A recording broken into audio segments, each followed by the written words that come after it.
गांव के सबसे किनारे पर, जहां मिट्टी धीरे धीरे बंजर होने लगती थी और खेतों की हरियाली खत्म होकर सूखी धरती दिखाई देने लगती थी, वहीं एक टूटी हुई मिट्टी की झोपड़ी खड़ी थी। उस झोपड़ी में शंकर अपनी पत्नी कमला और अपनी 11 साल की बेटी गौरी के साथ रहता था। गरीबी उस घर की पुरानी सच्चाई थी। बरसों से खेत सूखे पड़ रहे थे। गांव के बड़े किसान धीरे धीरे अमीर होते जा रहे थे, लेकिन छोटे किसानों की जिंदगी हर साल और कठिन होती जा रही थी।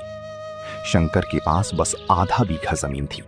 वही उसकी उम्मीद थी, वही उसकी मजबूरी। शंकर, आज फिर रात भर ठीक से नींद नहीं आई ना?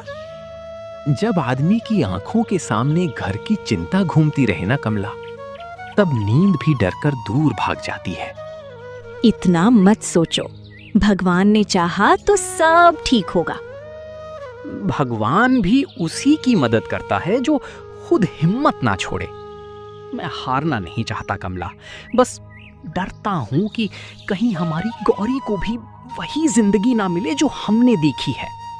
बाबा, आज मैं भी आपके साथ खेत चलूंगी। तू खेत में क्या करेगी बेटी? आप कहते हो ना कि जमीन माँ जैसी होती है, तो मैं भी अपनी जमीन को देखना चाहती हूँ। तू सच में बहुत बड़ी हो गई है गौरी। सुबह की हल्की धूप खेतों पर फैल रही थी। शंकर अपनी सूखी जमीन को चुपचाप देख रहा था। मिट्टी में दरारें पड़ चुकी थी। ऐसा लग रहा था जैसे जमीन भी थक चुकी हो। तभी दूर से एक बूढ़ा साधु धीरे धीरे चलता हुआ वहां आया। बेटा, थोड़ा पानी मिलेगा? जरूर बाबा। गरीब आदमी के घर में ज्यादा कुछ ना हो, लेकिन पानी और सम्मान हमेशा मिलता है। शंकर ने अपनी छोटी मटकी से पानी निकालकर साधु को दिया। तुम खुद परेशान लगते हो, फिर भी चेहरे पर गुस्सा नहीं है। गरीबी इंसान को कमजोर जरूर करती है बाबा, लेकिन अगर आदमी का दिल छोटा हो जाए ना, तब असली हार होती है। बहुत बड़ी बात कही तुमने। साधु कुछ देर तक शंकर की जमीन को देखता रहा। फिर उसने अपनी झोली से लाल रंग का छोटा सा बीज निकाला। ये साधारण बीज नहीं है, ये लाल चंदन का बीज है। इसे संभाल कर लगाना। अगर तुम्हारा मन साफ रहा और मेहनत सच्ची रही, तो एक दिन यही पेड़ तुम्हारी जिंदगी बदल देगा। लाल चंदन? हाँ, लेकिन याद रखना, पेड़ सिर्फ पानी से नहीं उगते, इंसान की नीयत से भी उगते हैं। इतना कहकर साधु वहां से चला गया। कौन थी ये बाबा? पता नहीं, लेकिन जाते जाते एक अजीब उम्मीद दे गए। बाबा, क्या हम ये बीज अभी लगाएंगे? हाँ बेटी, शायद भगवान ने हमारी सूखी जमीन के लिए यही आखिरी उम्मीद भेजी है। तीनों ने मिलकर खेत के बीचों बीच छोटी सी जगह खोदी। शंकर ने बहुत संभाल कर लाल चंदन का बीज मिट्टी में डाला। हे भगवान, हमने हमेशा मेहनत की है, बस इस बार हमारी मेहनत को सूखने मत देना। मैं रोज इस पेड़ को पानी दूंगी बाबा, और मैं रोज इसके लिए प्रार्थना करूंगी। उसी गांव में एक साहूकार रहता था, धनराज। गांव के आधे गरीब लोग उसके कर्ज में दबे थे। वो गरीबों की मजबूरी देखकर मुस्कुराता था। एक दिन उसकी नजर शंकर के खेत पर पड़ी। अरे शंकर, इस सूखी जमीन में अब क्या उगाने की कोशिश कर रहा है? उम्मीद बो रहा हूं साहूकार जी।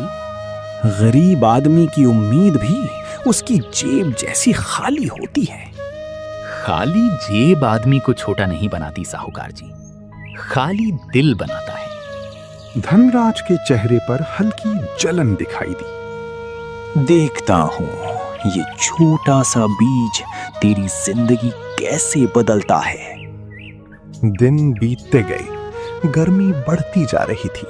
गांव के कई खेत सूखने लगे थे, लेकिन शंकर हर सुबह उठकर उस छोटे से बीज वाली जगह पर पानी डालता। कई लोग उसका मजाक उड़ाने लगे। अरे शंकर पागल हो गया है, सूखी जमीन में लाल चंदन उगाएगा। गरीबी आदमी को सपने ज्यादा दिखाने लगती है। लेकिन शंकर ने किसी की बात का जवाब नहीं दिया। लोगों की बातें सुनकर बुरा नहीं लगता। जब आदमी के पास सच और मेहनत हो ना, तब दूसरों की बातें धीरे धीरे छोटी लगने लगती हैं। एक सुबह गौरी दौड़ती हुई घर के अंदर आई। पापा, पापा जल्दी चलो, हमारा बीज उगाया। शंकर और कमला तुरंत खेत की तरफ भागे। मिट्टी के बीच से छोटी सी हरी कोम्पल बाहर निकल आई थी। हे भगवान, सच में उगाया। देखा, मेहनत कभी पूरी तरह सूखती नहीं, बस उसे वक्त चाहिए होता है। अब ये बहुत बड़ा पेड़ बनेगा ना बाबा? हाँ बेटी, और एक दिन यही पेड़ हमारी किस्मत बदलेगा। महीने बीतते गए। छोटा सा पौधा अब धीरे धीरे मजबूत होने लगा था। उसकी लकड़ी में हल्का लालपन दिखने लगा था। गांव के लोग अब शंकर का मजाक कम और हैरानी ज्यादा करने लगे थे। सुनो, शायद सच में ये लाल चंदन का पेड़ है। अगर ये बड़ा हो गया ना, तो शंकर की जिंदगी बदल जाएगी। लेकिन जहां उम्मीद होती है, वहां लालच भी धीरे धीरे जन्म लेने लगता है। धनराज अब रोज चोरी छिपे उस पेड़ को देखने आने लगा। अगर ये सच में लाल चंदन है, तो इसकी कीमत लाखों में होगी। इतना धन मैं किसी गरीब के हाथ नहीं लगने दूंगा। एक रात गांव में तेज आंधी और बारिश शुरू हो गई। बिजली जोर जोर से चमक रही थी। शंकर, मुझे उस पेड़ की चिंता हो रही है। इतनी तेज हवा में कहीं टूट ना जाए। मैं देख कर आता हूँ। शंकर बारिश में भीगता हुआ खेत तक पहुंचा। पेड़ तेज हवा में झूल रहा था। डर मत, मैं तुझे कुछ नहीं होने दूंगा। उसने पेड़ को रस्सियों से बांध दिया ताकि वो टूट ना सके।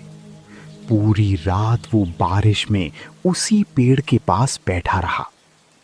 सुबह होते होते तूफान शांत हो गया। बाबा, हमारा पेड़ बच गया। हाँ बेटी, क्योंकि ये सिर्फ पेड़ नहीं, हमारी उम्मीद है। धनराज का लालच अब बढ़ चुका था। उसने अपने 2 आदमियों को रात में पेड़ काटने भेजा। अगर किसी ने देख लिया तो? गरीब आदमी की आवाज कौन सुनता है? जल्दी जाओ और पेड़ काट कर ले आओ। रात गहरी थी। दोनों आदमी चुपके चुपके खेत में पहुंचे। जैसे ही उन्होंने कुल्हाड़ी उठाई, अचानक जोर से बिजली चमकी। दोनों डर गए।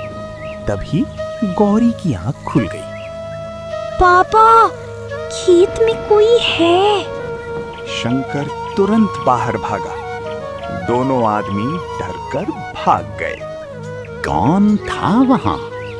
मुझे लगता है कोई हमारा पेड़ काटने आया था। अब समझ आया। गरीब आदमी की मेहनत सबसे ज्यादा लालच पैदा करती है।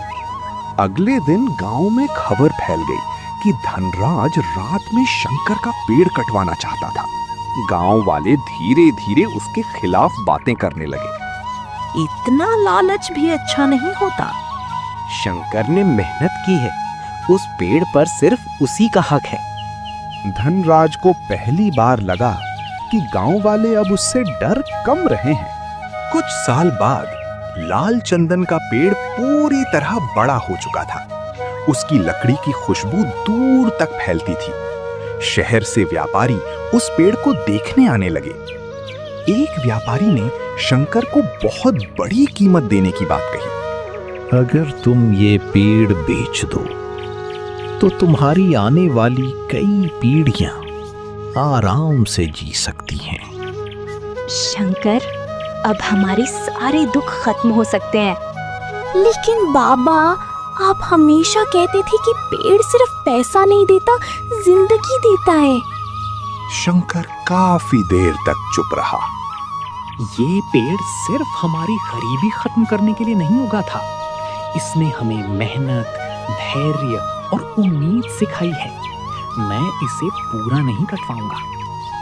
क्या मतलब? मैं इसकी सिर्फ कुछ लकड़ियां बेचूंगा, बाकी पेड़ जिंदा रहेगा, ताकि आने वाले लोग भी समझ सकें कि उम्मीद को काटना नहीं चाहिए। बाबा, अगर उस दिन वो साधु आपको ये बीज ना देता तो शायद मैं फिर भी मेहनत करता बेटी, क्योंकि असली जादू बीज में नहीं था, इंसान की उम्मीद में था। और सच्ची मेहनत एक ना एक दिन जरूर फल देती है। गरीब इंसान की सबसे बड़ी ताकत उसकी मेहनत और उम्मीद होती है। जो इंसान धैर्य के साथ मेहनत करता है, उसकी सूखी जमीन पर भी एक दिन लाल चंदन जरूर उगता है।